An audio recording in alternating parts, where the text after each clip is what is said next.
Hi, thanks for watching. This video is presented by thenetsetter.net. It's a website dedicated to bringing people news of American men volleyball players playing professionally overseas since there isn't a league in the United States.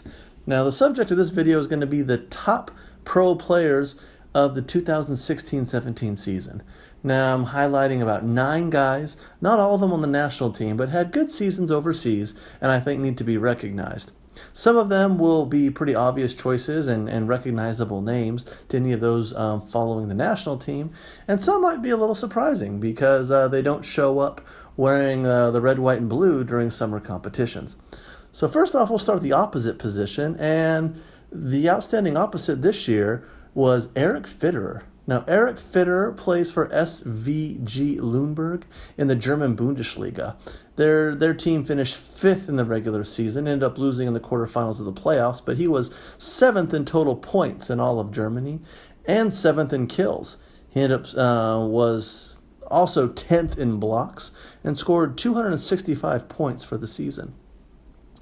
Now let's go to the outside hitter position. Now, a couple of these names seem quite familiar. The first one is going to be Aaron Russell. Now, Aaron Russell finished the season with Perugia in Italy, scoring 224 kills, and that was 2.64 kills per set. That's one of the top marks in Italy, even though he wasn't a top scorer.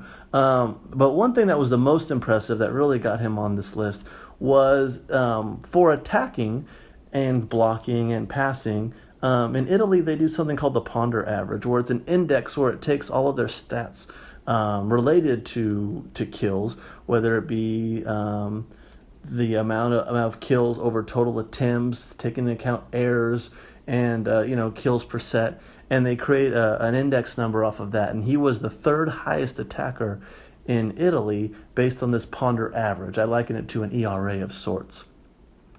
The next name, which is one that's quite recognizable, is Matt Anderson of Zenit Kazan in Russia. Now, I know he plays opposite with the U.S. national team, but in Russia, he does play outside hitter, which was what he played in college and for his first few years with the U.S. national team. Now, he was one of the top attackers in the Russian Super League.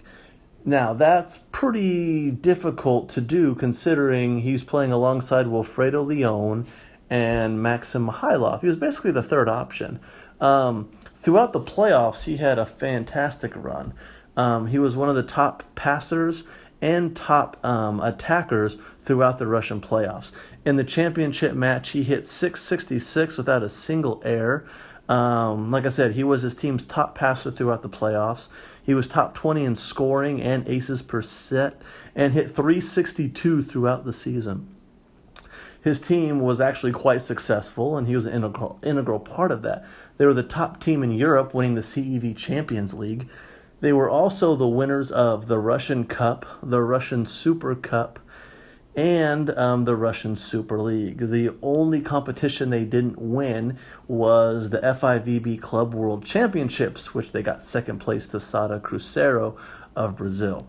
But, like I said, he was a quite integral part in one of the best teams in the world. The 3rd player for the outside hitter position that I'm going to recognize actually has better numbers than all of them, and it's Greg Petty. Greg Petty played for Pamvouchaikos in the Hellenic Volleyball League in Greece. He was top 10 in scoring with 4.12 points per set. He was the top server in the league with .53 aces per set. He had 3.32 kills per set, which was also in the top 10. Got his team to the playoffs where they lost to the eventual champions. But Greg Petty, I know, playing in Greece doesn't quite get the recognition that a lot of the other players do. I know it's not one of the top leagues anymore, but to put up numbers like that consistently, obviously the guy deserves to get recognized. The next position I'll talk about is middle blocker. Now, all three of the names mentioned on this list for this position are pretty familiar guys who have put in time on the national team and currently are as well. The first one's Max Holt. Now, Max Holt returned back to Italy for Modena after playing 2 years in Russia with Dynamo Moscow. Now, Modena did not quite have the season they had the year before, which they won the Italian Superliga Championship. They lost their setter and Bruno, and they also lost Lucas Satkamp, and they had a pretty dynamic connection in the middle. And for a middle blocker, it's easy to be overshadowed by someone like Irvin Ingapeth, who puts up big numbers and is quite flashy while doing so. But after looking at the numbers, Max Holt actually had a really great season. He was rated as the second best middle blocker in the league. They rate players at putting together indexes from all of the stats that go into the season. Next, when I look at stats among other middle blockers, he was the top server with the most aces, and he was also third most in kills of all middle blockers. Now, again, when you have someone like Irvin Ingapeth and Luca Vittori on the pins, to be able to put up those big numbers, especially when your setter isn't as dynamic as you used to have been having, that's a pretty impressive feat. All right, the next player that I'm going to highlight is Dan McDonald. Now, Dan McDonald won the French League Championship with Chaumont. He was rated as the 8th best middle blocker in the league. He was one of the top scoring middle blockers nonetheless, and one of the top scorers in the French league. He was also a top 20 in aces and scored 215 points. He actually had to miss the previous season. I heard he was rehabbing an injury. I'm not 100% sure. But in his 3 years, or in the last 3 years, he's played 2 seasons in France, and both of them have been championships. This last one, they probably weren't seen as the odds-on favorite. So it was quite an impressive feat for them to make a run, finish the regular season in first, and to win the playoff championships as well. All right, the last player that I'm going to talk about at the middle blocker position is Dave Smith. Now, Dave Smith was rated as the 7th best middle blocker in the Poland Plus Liga, one of the top leagues in the world. He played with Sherard Sarny Radom. They actually finished, I want to say, 8th in the Polish Plus Liga. Along that, he had 116 kills, 55 blocks, and 29 aces. All of those are impressive stats. And for a middle blocker to be putting up numbers like that when the team he's on isn't necessarily the highest performing, that's something to take notice of. All right, next we're going to talk about the setter position, and I think this is pretty apparent. It's going to be Micah Christensen. Micah Christensen won the Coppa Italia. He also won the Italian Superliga Championship this year and took a bronze medal in the CEV Champions League. They lost in the semifinals to Perugia. Got upset by Perugia when Perugia was at home, especially that was Perugia without Aaron Russell, but came back and won the bronze medal match. Now, what I thought was the most impressive about this is over the season, he set Lube Civitanova in Italy to a 500 hitting percentage.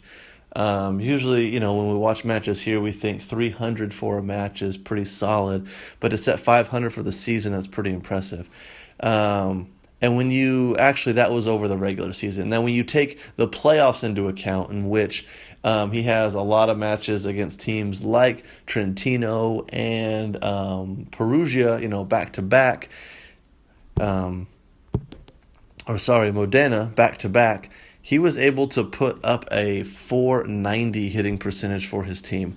That's just impressive. He was also one of the top blockers, one of the top servers in the league as well. So the guy who's been a staple in the national team for about 3 years now, just finished up his second season? Yeah, his second professional season in Italy with Lube. And he's going to be teamed up with Taylor Sander next year. It seems like they're returning a pretty stacked lineup. Big things for him in the future as well.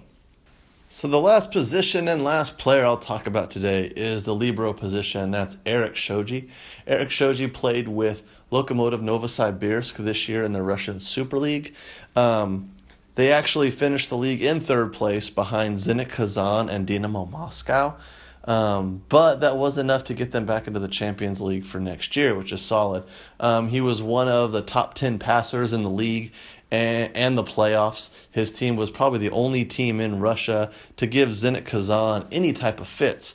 So had a great season, especially that's a kind of a tough place to play. You can only have two Americans or two foreign players on your team, and you're kind of out in the middle of nowhere. So for him to put up those numbers in that type of situation and give those performances is quite impressive and shows that he is worthy as the top American libero this year. All right, so thank you for tuning in if you did. Come back in a couple of days. I'm going to have a video posted up highlighting the upcoming FIVB Champions League final round, as well as why I think the FIVB is screwing over Slovenia. All right, thank you very much, and hope you come back later.